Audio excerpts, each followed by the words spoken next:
welcome to A Face from the Crowd. Wondering what that trailer was about? Well, our guest today is an international expert in energy and water conservation and green business. He started a company called UVK Susnomics in the year 2000. UVK are my initials, okay? More importantly, I think Susnomics means sustainable economics. So fundamentally, we need to combine economics with sustainability, combine economics with responsibility. So He is distinguished not just because he is an entrepreneur, but also because he made a social cause his business. He strongly believes in making judicial use of all the resources, whether they are natural resources or human resources. in fact, my parents would treat waste as a misplaced wealth. In my interviews of my people who associates who joined me, I always used to give preference for people who have failed in their in exams a couple of times. I used to prefer such candidates. As long as he is very clear about his interests and you are able to see that his interest for that particular area, he will make good. Okay. His passion for sustainability is reflected in his own home, Vishwashyamalam, which has been certified as the first platinum rated green home in India by Green Buildings Council. He started his business on a very humble note. I didn't have the money to start a company and so on. My laptop was my office, that's about it. And rose to the present level. God's grace, we have touched maybe about 1,500 clients in some 40 countries in the last 20 years. I'm greatly honored to welcome our guest, Mr.U.V.Krishnamohan Rao, to our show. Hello, sir. Welcome to A Face from the Crowd. It's both a pleasure and a privilege to have you here on the show. Thank you, Sarna. It's a pleasure for me too to be on your show. Very glad. So, what does that mean, sustainability? I think these are referring to something called sustainability. So, what exactly does that mean? In simple terms, sustainability in our case, we practice energy conservation, water conservation, and resources conservation, that is material conservation. Okay. What it means to be sustainable is to make sure what is given to us, we behave very responsibly, we treat it very responsibly, and to the extent that is possible, be in sync with the nature. Take a simple thing like electricity. That's not coming just like that. It's coming with a great negative impact on the environment, because for getting energy, you are converting energy from one form to another. So whenever you convert energy from one form to another, a lot of going against the nature happens. That's where the trouble starts.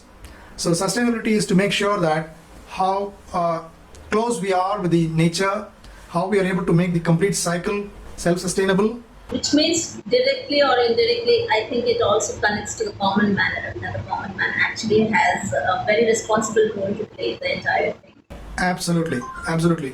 But I think from childhood, in our schools, from schools onwards, if the children are inculcated the habit of giving respect for the resources, if you educate the youth in a manner where you tell them saying that respecting resources means a lot for generations to come to enjoy the nature that has been given by the God, rather than thinking that you could buy any material if you have money in your hand. Okay? Yeah. True. But fortunately or unfortunately, unless you actually relate to it to money, I think people do not really understand it. So unless you say that this has something to do also with saving your own money, people will probably not even acknowledge the importance of conservation of energy. Right. Now let's take a simple example. Let's take water. Today, many families are spending something about 2,000 rupees on the lower side per month for water, for drinking water. 2,000 rupees per month is a lot of money. But if we educate the persons and say, I think, how you can save all of this 2,000 and put the money that is available for 2,000 for better use, and show them the way also, then I think it makes sense. Then I think a common man also would respect that. What are all the things that you can do for conservation of water? It's just a question of, I think, inculcating that as a habit, saying that I will not waste water. Number one. Number two, if you practice a thing like rainwater harvesting, okay, India is blessed with good amount of water rainfall, okay, many places, okay. So you could have the rainwater harvesting at the individual home level, community level, your your organization level. Every drop that falls on your head on your campus, if you harvest it, you don't have to spend the 2,000 rupees on your water. So here comes the concept called prosumer. Okay, that means if you are a consumer, you are one who are consuming certain things. Okay, but you are also producing what you're consuming. Okay, or having a barter system. Okay, then what happens is you are a positive person. So what happens is if I have a huge campus, I can generate more water than what I can do. I can be myself, my family, or my institution, my city, my country can become water positive. So what happens is you produce your own water. Okay, at a very common man's level. Okay, now this when it is comes into bigger roles, what happens is it becomes compulsive. Okay, when does it become compulsive? When the resource is becoming more and more scarce. So you'll have in your apartments, for example, you'll find these days it's not uncommon to find that you need water meters individual apartment wise. It's unthinkable 20 years ago, right? 40, 50 years ago, it is unthinkable that somebody can sell water. It's almost thought of as crime. So basically what happens is, for a common man, you need to bring to the fore and bring it to the limelight and bring in the importance and then say, I think you can do it, and bring in related to the money that is spending, then you would find more candidates coming to the play in terms of sustainability. Yeah. True. Very well said. But when I was young, sir, it so happened that I was very passionate about, because we would see the repercussions of water shortage actually even back those days. When I was young, I was very passionate about doing something for the environment. But I was clueless as to what the way was, where to get it, how to contribute. Now, could you please let us know, let our viewers also know as to what are the career options that are available in this field, and how can one actually channelize this passion into a career, and what education would one require to pursue if at all they have to take up something in this direction? Yeah, I'll come to the careers second.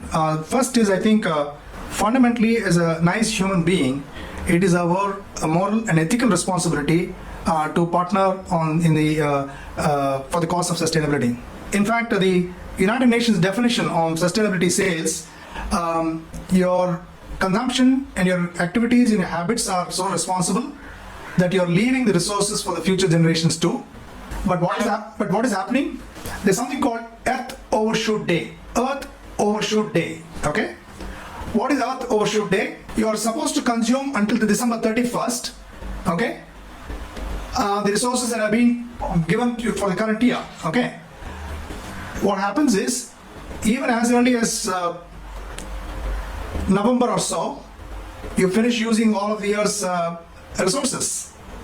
Now, if you take certain countries, okay, unfortunately, that Earth Overshoot Day, if the world is like them, okay, entire world is behaving like that, the Overshoot Day happens in as early as February itself. That means, My God. 10 months ahead. God, Yeah. So yeah, it's mind-boggling. It's mind-boggling. Because you think by virtue of having your money, you can go fetch water. Today it's 35 rupees. Tomorrow is, let us say, it's 100 rupees. You'll still fetch water. But a day will come, even at 100 rupees, the water is not available. Because you have overshot in your consumption. I keep saying, it is our responsibility that you do not misuse any resource and try to be a prosumer rather than a consumer. It should not be one-way traffic. Now, coming to careers, increasingly there are pressures, international pressures for nations to comply with sustainability, kind of a growth. It's not that you can do anything you want. You are under the international governance. In terms of, some are voluntary, many are voluntary, but a day will come soon where you have to comply with it, like it or not. So what happens is there will not be any manufacturing industry, there will not be any service, which can be taught in isolation without sustainability being there as part and parcel of that activity. Why I'm mentioning this is the job opportunities, the career opportunities for sustainability is endless, limitless, it's all pervading. It's there for accountants, it is there for laboratory assistants, it is there for engineers, it is there for medical professionals. Okay, you name any segment of careers, there are opportunities for sustainability. Okay, my daughter, she's a dentist, and she went and made a presentation in Barcelona, Spain, in a medical conference. Her theme was green dentistry. Okay. Okay, that means green dentistry. Okay, now how one could imagine that, what has dentistry got to do with sustainability? Career opportunities are abundant for somebody who wants to look at sustainability. I would urge them to first look at it as a habit, then talk in terms of career. Okay. Very wonderfully said. Now, so there's one segment. I keep talking to people, and often I have heard some people saying that this whole thing about global warming, energy conservation, you shouldn't be exaggerating it so much that you create panic. It's a natural process of evolution, and eventually, both man and nature get used to the evolution and adapt to the changes that happen. What would be your comment on that? Yeah, again, I think for very long, even the scientists and the politicians all over the world have been arguing for and against global warming. I'd like to ask, tell the simple thing, to the person concerned. Our body temperature is considered normal if it is 98.4 degree Fahrenheit. Okay, what happens if a couple of degrees go up? We jump, right? We are scared. We're scared, right? So you're able to see it when it comes to me. My body temperature is altered. I am really bloody scared, right? So why don't I really perceive that, yes, I think there are limits. There are certain things that it has to go in a natural manner. You cannot have altered and disfigured, temperatures by virtue of our consumption habits and, unnatural ways of, extracting resources and using them. Absolutely.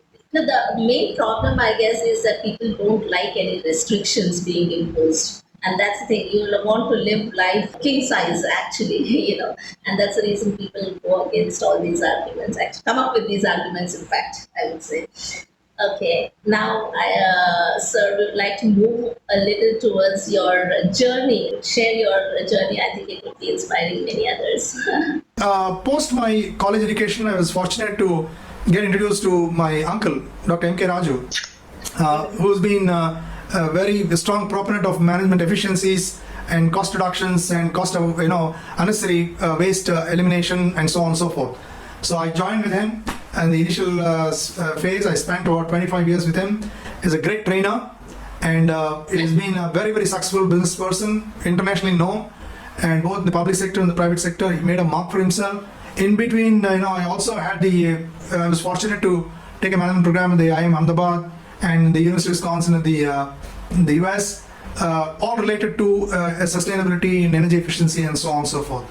So subsequently, after 25 years stint with him, then I went about in terms of saying, yeah, it was year 2000, I said, yes, why not I start my own?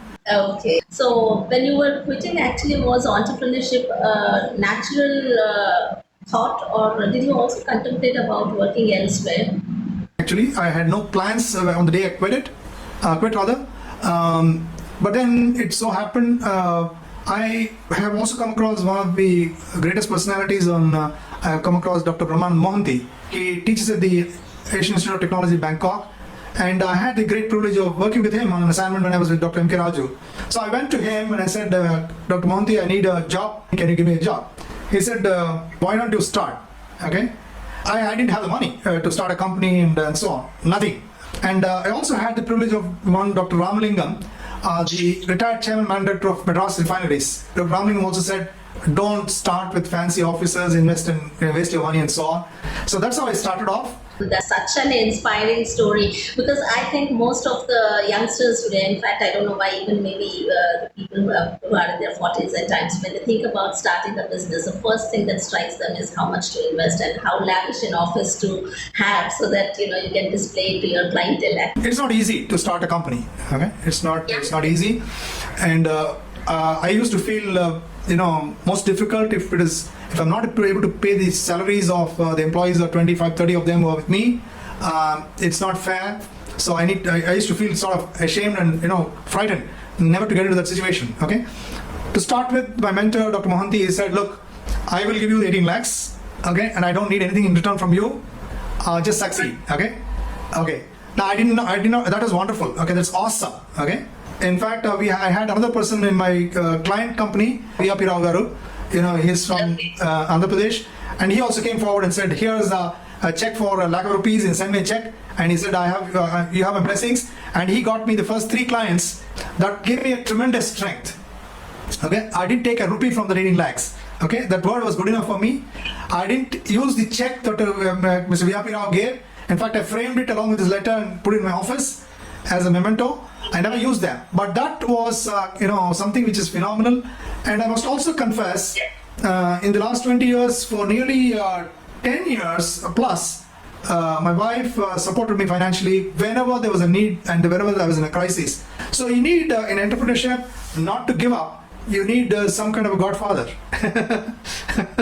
in my case, there were godfathers in the form of Dr. Mohanty, Mr. V.P. Rao, Dr. Ramlingam, and then of course my wife, Uma. Yeah.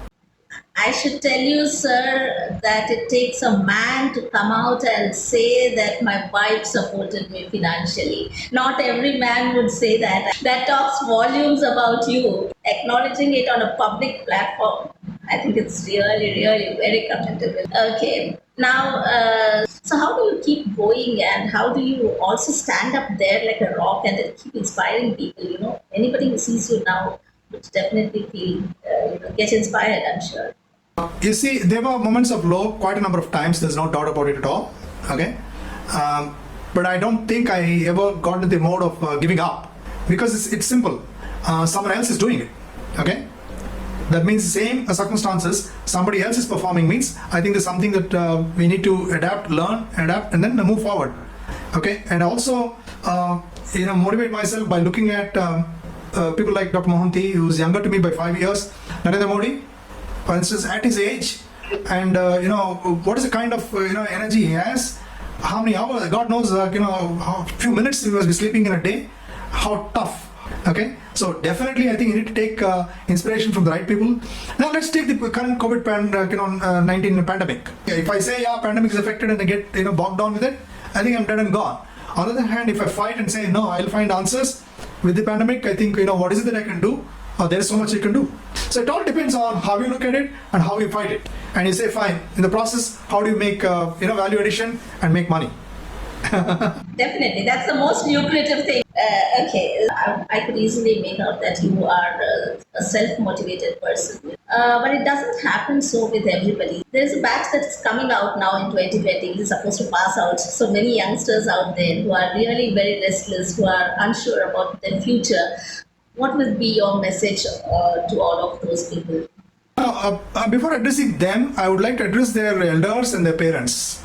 I think you spend quality time with the children in terms of guiding. I think that's the right investment a parent can do.